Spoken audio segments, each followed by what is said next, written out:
तो दोस्तों आपका स्वागत है प्रजापति विद्यालय में। आज क्लास 2 है जीके जीएस का। इसके पहले 20 क्वेश्चन हम करवा दिए एमसीक्यू जो कि सभी एग्जाम में पूछा जाता है। ठीक है, तो वीडियो का अंत तक बने रहे ताकि आपको क्वेश्चन समझ आए। चलिए हम जानते अपने टॉपिक पे आते हैं। पहला क्वेश्चन देखते क्या है। ठीक है, क्या है?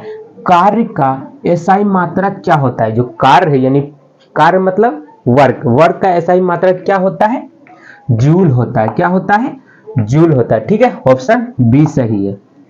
आपको यहां तक समझ आ गया। चलिए दूसरा क्वेश्चन क्या बोल रहा है कि कार्बन पेपर का आविष्कार कौन किया था? जो कार्बन पेपर है उसका आविष्कार कौन कौन किया, तो इसके बारे में जानते हैं। Option A James Watt, option B Ralph वेजवुड, option C Humphry Davy, option D William. तो इसमें कौन सा सही होगा? ऑप्शन बी है रॉल्फ वेजवुड है सही। कार्बन का आविष्कार कौन किया? रॉल्फ वेजवुड। ठीक है, तो चलिए आगे देखते हैं। यहां तक समझ आ गया होगा। चलिए देखते हैं ट्रांसफार्मर का जनक कौन है, यानी ट्रांसफार्मर का जो आविष्कार कौन किया उसका जनक यानी फादर कौन है ट्रांसफार्मर का? ठीक है, ट्रांसफार्मर का फादर कौन है? चलिए देखते हैं। क्या माइक इसका है पहला ऑप्शन माइकल फैराडे, दूसरा जेम्स वॉट, तीसरा चार्ल्स बेबेज, चौथा जेम्स हैरिसन। तो सही ऑप्शन होगा माइकल फैराडे। ट्रांसफार्मर का जनक यानी आविष्कार कौन किया? माइकल फैराडे ने आविष्कार किया। ट्रांसफार्मर का आविष्कार कौन किया दोस्तों? माइकल फैराडे ने। ठीक है, तो चलिए देखते हैं आगे। क्या गुरुत्वाकर्षण का नियम किसने दिया?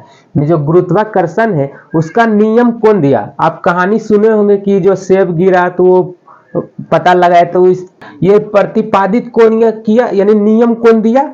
पहला है टोलमी, दूसरा है कॉपर, तीसरा सी है न्यूटन, डी है थॉमसन, जे थॉमसन यानी।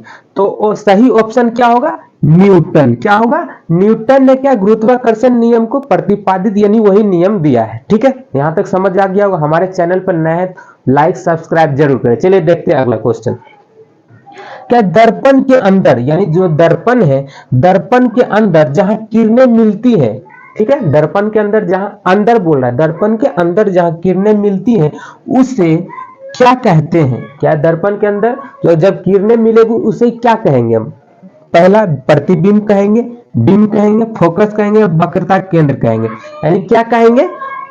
प्रतिबिंब होगा। यानी जब दर्पण के अंदर किरणें मिलती हैं, जो दर्पण दो इधर से जा रही है, दर्पण के अंदर किरणें मिलेगी, ठीक है, तो क्या होगा? प्रतिबिंब कहेंगे। तो आपको यहां तक समझ आ गया होगा। ठीक है, तो चलिए आगे देखते हैं। जो तंजानिया देश यानी जो तंजानिया देश किस माह में है, यानी कि कौन सा महाद्वीप में है तंजानिया देश? तो कौन सा आपका होगा? पहला है एशिया, दूसरा है अफ्रीका, तीसरा है यूरोप, डी है उत्तर अमेरिका। तो सही ऑप्शन क्या होगा? अफ्रीका। तंजानिया देश है। और ये भी पूछ सकता है क्वेश्चन, तंजानिया देश की राजधानी क्या है? तो राजधानी क्या होगा? दो माह। क्या होगा? दो माह होगा। ठीक है, तो आपको राजधानी भी पता चल गया होगा कौन से महाद्वीप में है। राजधानी क्या है? दो माह है। ठीक है, तो आपको यहां तक समझ आ गया होगा। चलिए अगला क्वेश्चन देखते क्या बोल रहा है। क्या बुध ग्रह कितने दिनों में परिक्रमण करता है? जो बुध ग्रह है कितने दिनों में परिक्रमण करता है? पहला है 88 दिन, दूसरा है 365 दिन, तीसरा है 224 दिन और क्या 165 दिन। ठीक है, तो कौन सा होगा? जो बुध ग्रह कितने दिनों में परिक्रमण करता है, तो कौन सा होगा? ए, यानी 88 दिन में क्या है? परिक्रमण करता है। पृथ्वी हमारा कितना दिनों में परिक्रमण करता है? 365 दिन, यानी एक साल जो होता है उसी को क्या परिक्रमण होता है। आपको समझ आ गया होगा। तो चलिए देखते हैं पृथ्वी से चंद्रमा की दूरी कितनी है? यानी जो पृथ्वी हम पृथ्वी पर रहते हैं, तो चंद्रमा जो हमारा क्या, चंद्रमा एक उपग्रह पृथ्वी, तो कितनी दूरी है यानी उसका दूरी पूछ रहा है।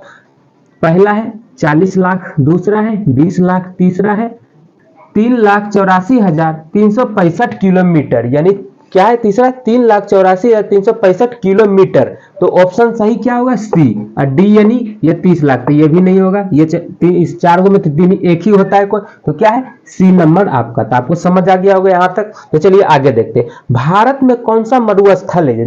मरुस्थल मतलब रेगिस्तान। कौन सा? भारत में तो एक ही मरुस्थल है। कौन सा मरुस्थल है? थार मरुस्थल है। कौन सा है?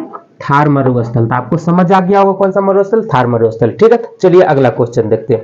क्या है? आपको यहां तक समझ आ रहा होगा, ठीक है। चलिए देखते हैं कि दुनिया में सबसे ज्यादा बारिश कहां होती, यानी जो दुनिया में क्या है सबसे ज्यादा बारिश कहां होती, तो कौन सा होगा?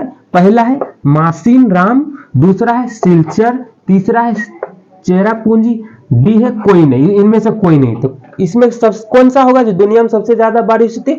मासीराम। मासीराम कहाँ है? भारत में है। मासीराम कहाँ है? भारत में, मेघालय राज्य में, यानी जो क्या है मेघालय राज्य में एक जगह है मासीराम, वहीं पे हमेशा बारिश होती रहती है, ठीक है। तो यहां तक आपको समझ जा गया होगा।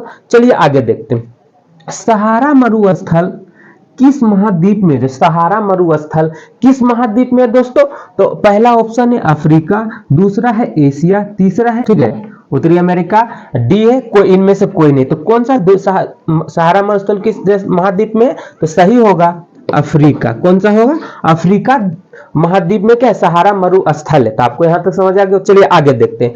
लोहा को किससे सूचित किया जाता है? जो लोहा है उसको हम किससे सूचित किया जाता है? यानी क्या होगा? एफ से करते हैं, एल से करते हैं, एफिस करते हैं, आई से करते हैं। तो किससे हम सूचित करते हैं लोहा को? एफिस यानी आयरन। लोहा क्या आयरन होता है, यानी एफिस का संकेत है। तो आपको समझ आ गया होगा। आज हमको इतना क्वेश्चन किया, अगले क्लास में मिलते हैं, 20 क्वेश्चन और करेंगे, ठीक है। तो जय हिंद, जय भारत।